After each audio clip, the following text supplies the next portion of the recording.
Hello and welcome to Tuesday's Hotline Live with Record Sport. I'm Daniel Caw and I am over the moon, enraptured to be joined by the one and only Keith Jackson. Keith, how's it going? That's a fairly standard intro tonight, Daniel. Rehearsed it in the mirror. You dusted that one off a few times. I'll need to get a thesaurus. You should be excited. We've got breaking news again. Absolutely. Anyone that has been watching the Hotline Live knows this is the place to be for all your breaking news when it comes to Scottish football. And I understand you've got quite a big story for Rangers fans tonight again.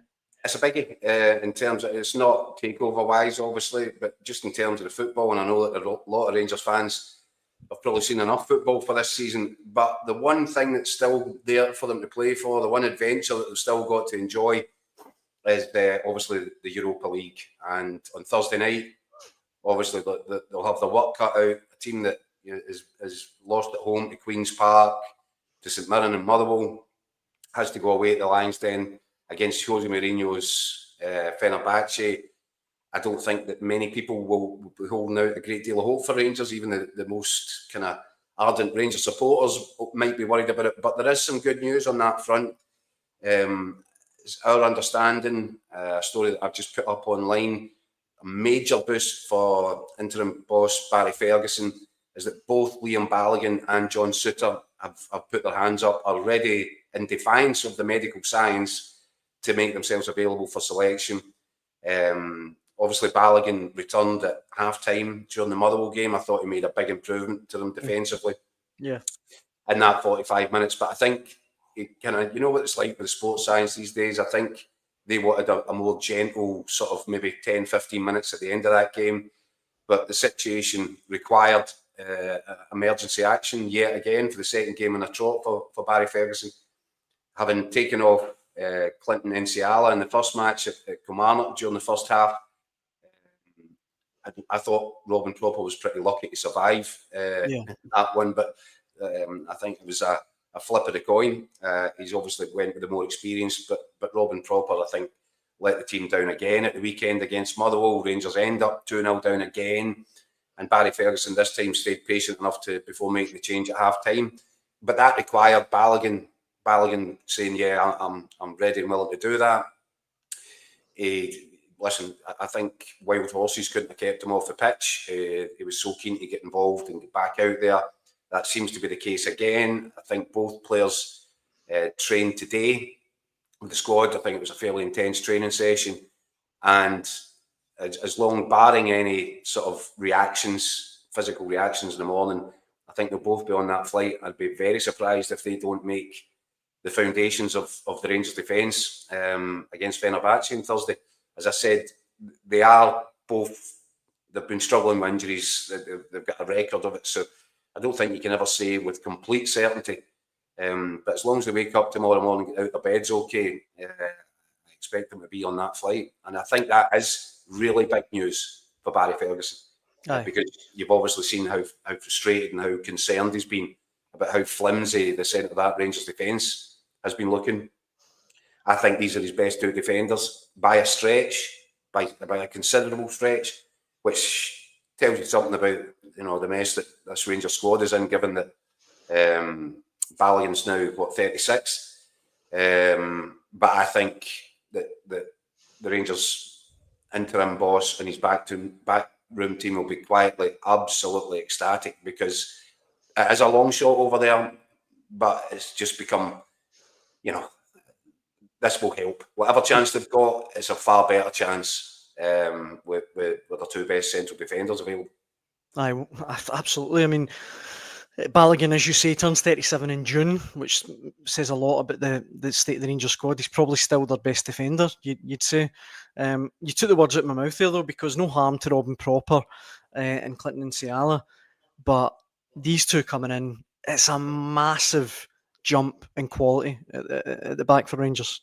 Well, do you know something? Balogun might be 36, pushing 37, but he's still got pace. He's still rapid over the ground, and that's going to be really, really, really important. But I think bigger than that, the two of them, and Souttar's quick as well. He's quick over the ground. Right.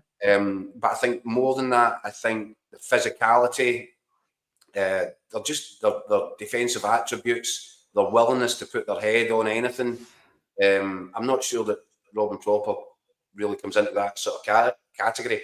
He, I think, would probably consider himself to be a more cultured sort of play out from the back centre half. I'm not sure that I'd agree with that either, because I think that the two, Balogun and Suter, are more than capable of doing that, but they don't mind the nitty gritty. They love the defensive side of it, and it seems to have been a difficult part for Robin Cropper to get his head around. I don't think he's really looked as if he's cut out for it at all. But a couple of big kind of stalwarts like that coming back into the setup. As I said, I still think it's long odds for Rangers, but that makes it just a little bit more achievable. Yeah. John makes the point that Balogun will likely miss the Celtic match as he finds it hard to string a few games in a row. I mean, that's obviously hearsay, but Barry Ferguson, I suppose he'd want him available for every match between now and the end of the season. I think that's exactly right. And I think that Barry Ferguson has probably been quite impressed with Balogun. I think Balogun is a natural leader of men. And I think they're in short supply. I was talking how they certainly have been. I think Balogun speaks in a way which commands a bit of respect. I think he sounds like a leader. Yeah. I think that he's really highly motivated, and clearly he's made an impression on Barry Ferguson and his coaching staff, because they're turning to him a big moment, and they're putting their trust in him. I think they feel he's a guy, and there's not too many of them around, that they can hang their hat on, and feel pretty assured that whatever the circumstances, this guy will be 100%. So that's interesting. And do you know what? The way that these things go nowadays, and there is this influence from sports science, and obviously earlier in the season, Philip Clement made decisions based around sports science. He basically said the sports scientists were picking his team. And that was, what was that? St Mirren away and Motherwell away. Rangers dropped points. Effectively torpedoed whatever chance they still might have had of making it competitive in the title race this season. I think that there's a way of handling players, especially a guy like Balogun at 36. There's not a computer in the world that knows his body better than he does himself. If he says he's ready, he's ready. And I think what you do is that you have to manage that. I don't think that Liam Balogun would have expected to get involved in too many training sessions. I think it'd be a case of they'll be very keen to wrap him up in cotton wool and just have him ready for as many matches as he can possibly be ready for. But I just think it's a really timely bit of good news for them at a time when they need something. I think the thought of going with the defensive options which they've had available to them in the first couple of games, I think that would have terrified them going over to face a Jose Mourinho side. And this isn't the greatest Fenerbahce side in the world, but they've got talent up front in crucial areas. So Rangers will need to be right about it at the centre of defence, and Jack Butland as well. Maybe part of the reason that Jack Butland has looked so exposed and vulnerable and error prone, it's hard when you don't trust the guys in front of you. I think that he's got a better relationship with Balogun and Suter. Maybe that will give him a bit of comfort as well. Yeah. Look, the comments are coming in thick and fast on this, and if you want to get involved in the discussion, please do so in the comment section. Anton Rogan's left foot says, no lessons learned. This is the whole reason the injury room is full. Is that a fair comment, do you think, rushing players back? Or, I mean, if, like you say, if they wouldn't declare themselves fit if they weren't fit. No, because the players haven't been rushed back. I mean, exactly. Clement did come in and present himself as a guy that was some sort of Marvin Andrews style miracle worker that Rangers weren't going to get injuries anymore once he'd sorted out the backroom team. Look at that worked out. Guys have been disappearing for months and months, and it's not about rushing them back too soon. If a guy like Liam Balogun and John Suter, for that matter, an experienced international player, if they're putting their hands up and saying, I'm ready, then you go with that, because they know their own bodies. John Suter's been through a whole variety, a whole gamut of different injuries, career-threatening injuries. He knows if he's ready to play or not. And I don't think they need computer programming to tell him. Listen, it's certainly a needs must. Is it ideal? Of course it's not an ideal situation, but it's closer to ideal than going, with the guys that have been performing so flakily over the last weeks, months, whatever you want to say, of the season. Dennis Mirren makes the point that Leon King is one of these players that's never going to make it at Ibrox. If he's not made it by now, he never will. He was one, Keith, remember in the He's gone out on loan. Aye. He's away at Queen's Park. Aye. And again, the information I'm hearing is that he's delighted to get that opportunity. But for whatever reason, even though Clement didn't trust him, didn't want to play him, and even when he did play him, he'd rather play him at right back and move Tavernier inside to right centre half. He wouldn't let him leave and go and do football. So I think Leon King will benefit. Whether or not he's going to make it at Rangers in the long term, who knows? But he's certainly going to go nowhere stagnating and just sitting about watching games from the bench. So he's obviously not in contention, as he's already moved to Queen's Park, and I think he's there till the rest of the season. And just finally on this one, John makes the point that the Europa matches are more important for Rangers as they're playing for more cash. I mean, I do think a win in the Europa League. There's an element to that. Aye, although it's not the Champions League money, it's still a fair whack that Rangers could do with.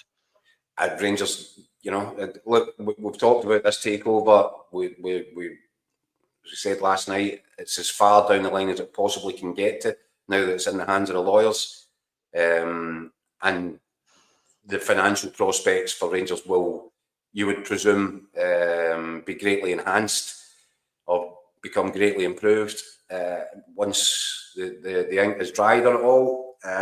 But yeah, for the meantime, every penny should be a prisoner. Yeah. And also, from a really traumatic, turbulent season for the supporters, the Thursday nights have come as welcome relief. Sporadic as it may have been throughout the campaign.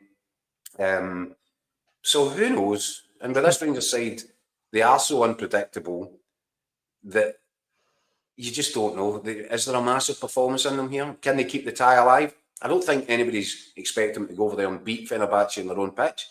But if they can keep it tight, if they can keep it alive and make the second leg a meaningful event, then I think that'll be a case of job well done. So, and I said, in order to do that, I don't think it was a realistic possibility with the options which they've had to be relying on over the last wee while. A Balogun and Suter combination at the centre of their defence, I think, makes them a whole lot more robust. Aye, absolutely. A huge boost for Rangers. And that's one exclusive story for our hotline viewers, Keith. But we like to spoil our viewers, don't we?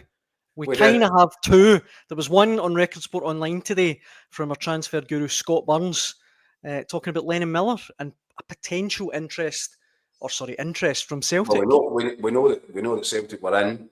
Yep. There's only ever a question mark, will they come back in the summer? So well, I caught up with Burnsy earlier on today. Let's hear what he had to say.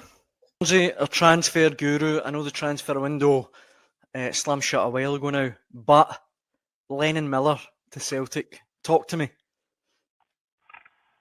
Well, it's one that obviously Celtic have been watching for some time. Obviously, as one of the best young players in Scotland. I think they would be remiss of them not to have an eye on Lennon Miller. They certainly tried to ramp things up at the end of the last transfer window. They certainly made contact with Motherwell to ask about his availability and whether a deal could be done at that point. Motherwell told, basically, it was a couple of days left in the transfer window, and Motherwell said, no, we're not looking to sell at this time. The problem for Motherwell was that, as I said, it was 2 days left in the window. They had no manager, and also Lennon Miller was injured as well. And I think the feeling within the Motherwell hierarchy was that if you're going to sell Lennon Miller, you're going to maximise your money, and you're more likely to do that in the summer window than you are in the January window. So that was the reasoning behind Motherwell knocking that back from Celtic. But Motherwell also knocked back a number of offers from other clubs in Lennon Miller. I mean, it shows you how sought after he is, sort of thing. We know about the Italian club Udinese, and then there was also a bid from the Belgian club Royal sent Gilloise Yep, that was turned down. They were both turned down as well. So I don't think that Lennon Miller is going to be short. Lennon Miller and Motherwell are going to be short of options this summer should they choose to sell him. But I know that Celtic certainly want to be in the ballpark, and as it stands, would be keen to try and steal a march on the others to try and bring him to Celtic Park in the summer. Do you have any idea, Brunswick, of the sort of fee Motherwell would be looking for? I mean, I think that knowing Motherwell, I don't think they would put a fee on him. I think they would go for the old Peter Lawwell approach of never naming a price for a player.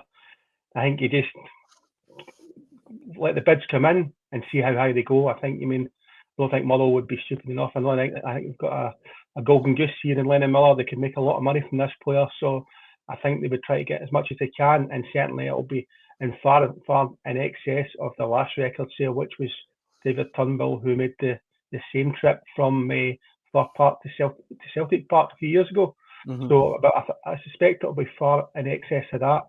The interesting thing was as we know, there's a lot of big clubs looking at Lennon Miller, Eintracht Frankfurt in the Bundesliga as well, and a lot of this is coming down to a lot of these top clubs are now being driven, as we know, by data. Rangers have moved towards that. They're not actually scouting the players sort of like every week. It's more in the data, then they're breaking it down from there. So I think Lennon Miller stats for his age, he's one of the top 20 players in Europe. So that's what's bringing all this attention, sort of thing. So he's not going to be short options. But the one thing about Lennon Miller is, I think he's made it clear, is that whatever happens, he wants to go and play. Mm-hmm. So as long as there's a pathway there, that would be the probably the best move for him. But in terms of, Celtic have got a lot of midfield players in there, but the fact that they're still wanting Lennon Miller, I suspect that at least one of them will be sold in the summer. Yeah. And you suspect it would probably be Rio Hitati. With the interest, there's a lot of interest in him. I would suspect he would go, and then Lennon Miller would come into that slot sort of thing, and that, in the competition in the middle of the park for Brendan Rodgers' side. Aye. I thought Lennon Miller was fantastic at Ibrox at the weekend. And as you say, I think there's going to be a lot of interest come the summer. The one other thing that I wanted to go on, sorry. That's right. I was just going to say, I see he's been linked with Olympic Lyon there for £8 million another day. Obviously, when you get to them sort of levels, that would be some fee. But the fact is, when you look at Olympic Lyon, are they not €505 million in debt? So I'm not quite sure where that £8 million is coming from, unless it's being paid up. You know what I mean? So I think I'd maybe take that with a pinch of salt. But then it shows the sort of level that Lennon Miller is attracting. The one thing that does surprise me about Lennon Miller is that a lot of the top English Premier League clubs have looked at him, but for some reason, I think it's physically, they don't see him as a purchase just now. Aye. So maybe that might change after the next move. Aye, absolutely. The other thing, Buns, that I wanted to pick your brains about was Rafa Benitez to Rangers. It seems a bit fanciful on the surface, but could there be legs and the potential new owners going after the former Liverpool boss? Well, that I was actually told about. Well, it was suggested to me on Saturday that Benitez was an option, that one of the options that Rangers were looking at. When I say Rangers, I'm told it's very much the incoming new owners who will be looking at the next manager. And I know that they've started to look at options, and I was told that Rafa Benitez was one they were going to talk to. I spoke to a colleague who's very close to Rafa Benitez and his agent, and he came back to me and said, look, there had been no contact at all from Rangers, nothing in that whatsoever. So if they are interested in Rafa Benitez, they certainly haven't taken it to the stage where they've said to Rafa, look, hey, we want to talk to you, or would you be open to discussions? So as it stands, I think it might still be at an early stage, with the Rangers owners probably waiting to get past this next hurdle. Well, they're just trying to finalise it just now. I think once they get beyond that, I would expect things to be firmed up. And if that is the case, that Rafa Benitez is on the list, then I would suggest they would speak to them then. But I was speaking to somebody at the weekend, and obviously the new Rangers owners I think they were looking to talk to potential managers in about 2 to 3 weeks down the line. So I presume that's once the takeover's really kicked in, once the due diligence is done and everything's passed. But as Keith's alluded to several times, it's a very complicated matter, even though it's agreed in principle. Yeah. There could still be a lot of hurdles. I see that. Sorry, go on. No, obviously he's a top manager. Rafa Benitez, he's got a proven record, and I think, it's one that, surely the Rangers fans would accept that one. He's a big name. He proved himself. And he's got the experience. And you're probably going to need an experienced manager to try and take on Brendan Rodgers and the financial might that Celtic currently have just now. So I think it would be a very good appointment if they could get him. Eventually, it would be an expensive one as well, but it would probably be a statement of intent by the new owners if they were to get a name like Rafa Benitez or somebody of that ilk to kick off the new era. I was going to say that, Burnsy. He I imagine wouldn't be cheap. But he would certainly be an emphatic kind of statement signing for the new owners if they could pull it off. I know, as I say, it would be a statement of intent. It definitely would be. And I think that they have to get a manager that certainly the fans buy into from the start. There's been too much negativity. When the new owners come in, this probably would be the time to unite the Rangers, and to move forward in the right direction. For too long, there's been people at Rangers in fragments and people pulling in different directions. This is a time that you would time that this is a reset for Rangers. And if they use it properly, they could really kick on and make themselves a major force again. Aye, absolutely. Burnsy, it's been an absolute pleasure talking to you as always on the Hotline Live. Really appreciate it, and I dare say I'll be back sooner rather than later for a few more transfer tidbits. All the best. Cheers, Burnsy. Yes. Scott Barnes there, our transfer guru, Keith. He's good, isn't he, the guru? He is. I like his little transfer corners. Before we come to Rafa Benitez and Rangers, we've got a lot of comments coming in on Lennon Miller. Henry Fulton. Miller will replace Rio next year. This one coming in from this Williamstone, quite possibly. My main hope, though, is that we're not in a position to find a replacement for Dies and Maida. Davey here says, who drops out for Lennon Miller? He's not better than at least 4 of the current midfield. And just finally, Sammy says Miller is fit. If Miller's fit to start and ready to go, he comes to Celtic. No loans. Do you think it would represent a good bit of business for Celtic? Yeah, I do, and I don't know why anybody would think it wouldn't. As Burns is saying there, the sort of culture of data-driven recruitment has placed him in a really kind of top echelon. Now, the question is, again, Bubbsy alluded to it, is somebody going to come in and take a serious punt on him for the sort of money that Celtic would find difficult well, they wouldn't find it difficult to pay, but they might think it's more than they're willing to pay.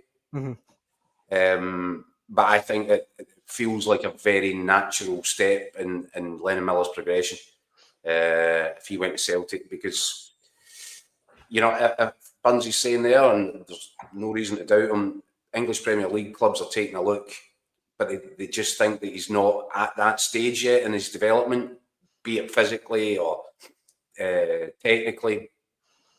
If Lennon Miller goes to Celtic and Brendan Rodgers gets to sprinkle his magic dust on him, his progression in a very short space of time, I think, would be quite dramatic, and he's already really, really good.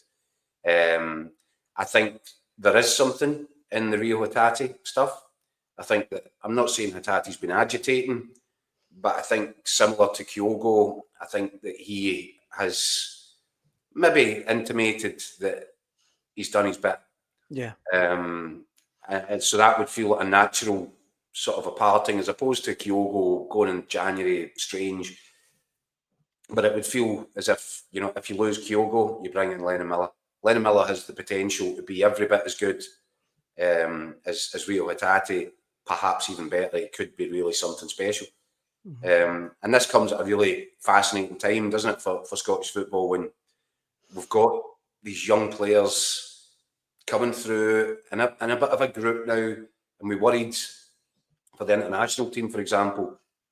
Were we about to hit the peak with your Andy Robertsons, your Cal McGregors, but here's this young crop coming through now. You start to look at it and think we could have some team for a decade or so. If these guys continue to progress, your Lewis Fergusons, your Billy Gilmores, Lennon Miller, Ben Doak. I mean, it's really promising, really heartening. But yeah, I can't see Lennon Miller staying at Motherwell. Sorry, bad news for Motherwell fans, beyond this summer. I think now is the time, and I think Celtic have been hot on him for a number of months. We all know that. So there will have been conversations going on. He comes from a very good family. Of course, his dad knows his way around a transfer negotiation. So I find it difficult to believe that there's not been conversations already with Brendan Rodgers about how Brendan would see Lennon Miller's progression at Celtic, and how he could take him on to become the player that maybe in a couple of years Premier League sides are saying, oh, he's definitely ready now. In a couple of years, what age you got to be? 20, 21? So still extremely young. You've got that phrase, a boy with the world at his feet. Lennon Miller comes into that category right now. If Celtic can get him, I think a fee around about £4 or £5 million would get him. I think that's a big investment in the Scottish player. Motherwell would be satisfied with that kind of sum, I think, unless somebody else comes in and says we'll give you 12. I think 4 or 5 million seems like a good number. And then you've got the potential, and you give Motherwell a nice big slice of the sale on, you've got the potential to sell him for, who knows, 4 or 5 times that, who knows. Because right now he just looks like a really naturally gifted youngster who is completely destined to go at a really, really high level. Yeah. But even if it's good Celtic, I mean, that's a really high level. I'm sure this should suit everybody, and it'd give him perhaps a chance to go and learn Champions League football, get that international experience. If he was to stay a couple of seasons at Celtic and get that in the bag, my God, what you're looking at, in terms of what an English club might be prepared to pay for him. Definitely. I think it perfectly fits the Celtic model. I do think that Hatate might be nearing the end of his time in Glasgow. I've reason to believe that. And if you know that, and this is where Celtic surprised us during the January window, that knowing that there was the possibility of selling Kyogo, not a possibility, they chose to sell him. But knowing that was on the cards, very surprised that they didn't have the replacement lined up. And I think in this instance, they're not going to make the same mistake. If Hatate is coming to the end of his time in Glasgow, there's your best option. Yeah, and I think it's a perfect fit. And also, somebody mentioned, one of the contributors mentioned the other night, Rangers are about to change financially. They'd be crazy if they weren't looking at Lennon Miller. Aye. So if you're Celtic, get that deal, get it done. You can get it done in advance. You can get the boys' personal terms. It can all be done well in advance of the summer window opening, and it's ready to go on day one. Yeah, I wouldn't be surprised in the slightest. Henry writes in saying Brendan will coach him into a great player. Mark Fairfield, though, says Miller will go abroad if he wants to go to the next level. Italy is screaming out, and I have no doubt he will be a huge success. John chimes in by saying, I hope Lawwell doesn't repeat his McGinn mistake to get Lennon Miller. And just finally, we've got G51. He's laughing at the idea of selling Lennon Miller for 25 million, but look, I don't think that's laughable at all. If he look at his talent, if he plays in the Champions League, as you say, Keith. And many times have Celtic done it. Exactly. So it's not something that this is what they do. This is why there's such a gulf. But that's one of the reasons why there's such a gulf between the two big clubs in Glasgow right now. The Celtic do this, and they've got a proven track record for managing. And the suggestion there that Rangers managed to get 25 million for Calvin Bassey. Aye. Without forking out, it was peanuts. So the model works. And if Lennon Miller is already catching the eyes of clubs purely driven by data, that's putting him in the list of potentially the 20 or so most valuable young prospects in Europe, what's it going to be if he gets 2 seasons at Celtic and plays in the Champions League and gets himself into the international setup? That's not ludicrous or anywhere near it. In fact, it's quite ludicrous to suggest that isn't a possibility, because we've seen it so many times. Aye, definitely. A writes in saying, looking at the success of Scots in Italy, could that turn Miller's head? It's funny because we were saying off air earlier on just about Billy Gilmore, about how he's starting to really become a key player for Napoli and what could be a really special season for them. They drew with Inter Milan at the weekend. They look in good place to maybe win another title, two in the last 3 years it'd be. What is it, the 1 point behind just now? Yep, 1 point behind. I think with a game in hand. And the sort of feel-good factor around that club seems to be, through the roof right now. McTominay has obviously gone in and he's really hit the ground running. And you wonder, maybe that's another thing. McTominay's got that little bit more experience. He's got a couple more years under his belt. Maybe he's found the transition a little bit more natural. Whereas Billy Gilmore, his career's been funny like that, hasn't there? There's been little spells where it takes some time to adjust. But he came into the starting lineup for that game, Daniel, and they've been raving about him in Italy. Yeah. I've got pals at the Gazzetta dello Sport. They were raving about his performance, and they're now really excited and thinking, well, it might have taken him 6 months more than McTominay to find his feet, but the level of that performance, they fully expect him to now play a major part in what remains of this season and then become a major influence moving forward. Billy Gilmore's top quality. I'm surprised that he hasn't kind of nailed down a starting place in Conte's team. They've got a guy whose name escapes me. He's a wee guy that plays in the middle of midfield in Billy Gilmore's position. Labotka. Yeah. He's very similar stature in terms of he's not a big, powerful unit. He's small, but he's powerfully built, and he plays a very similar role to what you would expect Billy Gilmore to play. And I'm not sure he does it as well as I've seen Billy Gilmore do it. So that surprised me that he's been playing second fiddle to that and having to watch more games than play in. But you like to think that this is the start of him really making an impact there, because there's no doubt his quality. He is top level as well. Really top level. A great football. It's weird because I don't know Billy Gilmore or Scott McTominay or Lewis Ferguson, but see, when you see them doing well, you feel kind of proud of them, don't you? Nice, isn't it? Yeah. Aye, it's class. And I think part of that is we've been downtrodden and laughed at for so long, haven't we? Really, as a national sport, our players up until a few years ago, very few of them were playing Premier League level. Gordon Strachan was picking a Scotland team from players out the Championship. Now get players in big clubs in the Premier League, and this kind of fascination that Italy has got for Scottish youngsters is really, really interesting as well. Mm-hmm. And for that reason alone, I don't doubt for a second there'll be Italian eyes on Lennon Miller right now. Yeah, I'm absolutely certain of it. It's almost like a young Scottish midfield player has almost become like the new Gucci man bag in Italian football right now. And if anyone, Keith, would know about Gucci man bags, it's us. Not quite.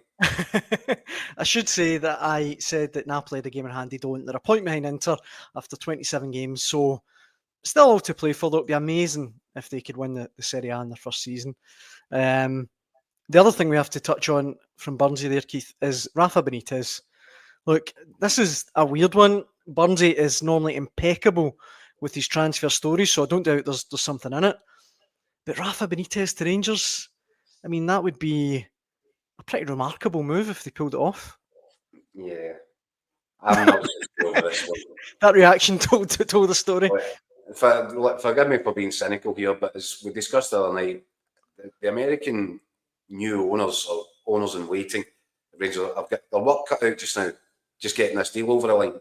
Although it's all agreed and all that, they'll be desperate.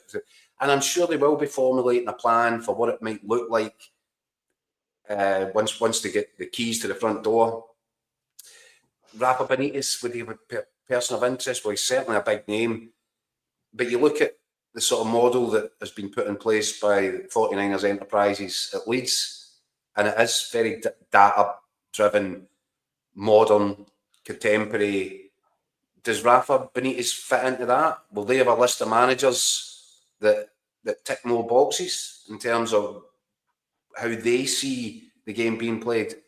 I'd be surprised. And by the way, you mentioned that the cost would be exorbitant. The numbers involved in getting Rafa Benitez would be very, very hefty. And what did I say to you last night? I don't believe this is a scatter cash approach. They've got plenty of cash, but I don't believe they're going to be throwing it about, in a carefree, reckless manner. That's not what this whole thing is about. This is serious people with a serious plan. They will spend money. They're not afraid to spend money, but they'll spend it more strategically, and they'll spend it in a way that they think they'll get a return out of it. I'm not sure that Rafa Benitez would come into that category, although who knows? The other thing is that I would say about it is, where's it coming from? Because it's not coming from the Americans. You had a Leeds fan on the other night, and I think he's absolutely correct. I think these are going to be a tough nut to crack in terms of, they obviously run a very tight ship in terms of keeping things quiet. It's been months in the going and the making, this takeover. And it was only a couple of weeks ago that I wrote the story. So that means it's been kept quiet. So I find it difficult to compute then that some guy over in America is going, let's go for Rafa and let's get the word out there. Aye. And if the agent's saying there's been no contact, then it can only come from the American end. And I find that highly unlikely. So for all those reasons, I'll remain cynical on it. The other thing that I think's worth saying, you touched on it there, Keith, that, look, I'm not being ageist here or whatever. Rafa Benitez 65 next month, and his last few jobs haven't been great. I mean, Ricardo here says, look what happened to Everton when he was there. That was a disaster. Real Madrid was a disaster. He left Celta Vigo almost a year ago to the day, his last job, just outside the relegation zone. Even if they could get Rafa Benitez, I'm not sure it would be the wisest of moves. I'm not sure it feels like a fit. Aye. The right fit. I'm not sure that it does. I mean, it could well be that perhaps, as Burnsy said, they want to come in, they want to make a statement, announcement or appointment, and they want to bring in some titan, some guy that has got a track record of success now. I happen to agree. I think that Rafa Benitez has gone past his peak, and I don't know if that's the sort. Even with his name, his reputation, and his CV, I'm not sure that's going to be the kind of guy that the Americans would be looking for. As I said, I think they'll have very much their own ideas on it. I don't think they're going to be browbeaten into, just going, here's a big name and here's loads of money. I just don't think that's the way it's going to work. No, I agree. I think it's a weird one. I've put it up there, but AGSC says Benitez is a washed-up has-been. Hope Rangers bring him in. Oh man, I mean that is pretty harsh. But this one for me as well. Hollywood hire from Rangers. They got Rafa, but they'll go down the data route for a boss instead. And William Sloan simply says, correction, he was a big name. So I guess time will tell with that one, but it does seem. I think you summed it up nicely, Keith. You said it doesn't feel like a good fit. Yeah, I have my doubts. Yeah, absolutely. Before we finish, obviously, tomorrow night, Rangers. Oh, sorry, it's not tomorrow night. It's only Tuesday. Yeah, but our boys are already in transit, getting ahead of it. Off to Istanbul, Scott McDermott and Andy Newport. I think they touched down just about an hour ago in Istanbul. They need to obviously get there ahead of tomorrow night's press conferences with Mourinho and Barry Ferguson. And I'm sure we'll be able to catch up with the two of them at some point tomorrow, whether it's live on the show or after they've spoken to Mourinho. I'm not sure what the timings are, Daniel, but we'll work that one out tomorrow and we'll bring you all the latest from Istanbul. Aye, that's what I was going to say. And we'll hopefully find out if John Suter and Balogun have made that plane. Yeah. Absolutely. That's what I was going to say. I was going to say that tomorrow the guys will be on to give us all of the latest news from Istanbul. And I've already texted both Andy and Scott saying, look, if they could have a word with Josie, maybe get him on live. That'd be handy. Nice. That'd be handy. So if you're watching, Scott and Andy, it's not that much of an ask, is it? Really? Not really. To be honest, if he did come on with us, he'd be the third biggest name. So it's not the end of the world if he doesn't. But listen, we'll see. You're a special one for all sorts of different reasons. That brings us to the end of Tuesday night's Hotline Live with Record Sport. Thanks so much for watching as always. Thanks for all the comments in the comment section. We'll be back, as Keith says, to do it all again at 6 p.m. tomorrow night. And I'll be back in the studio. Absolutely. No more of this COVID nonsense. Yes. We hope you can join us then. Thanks for watching.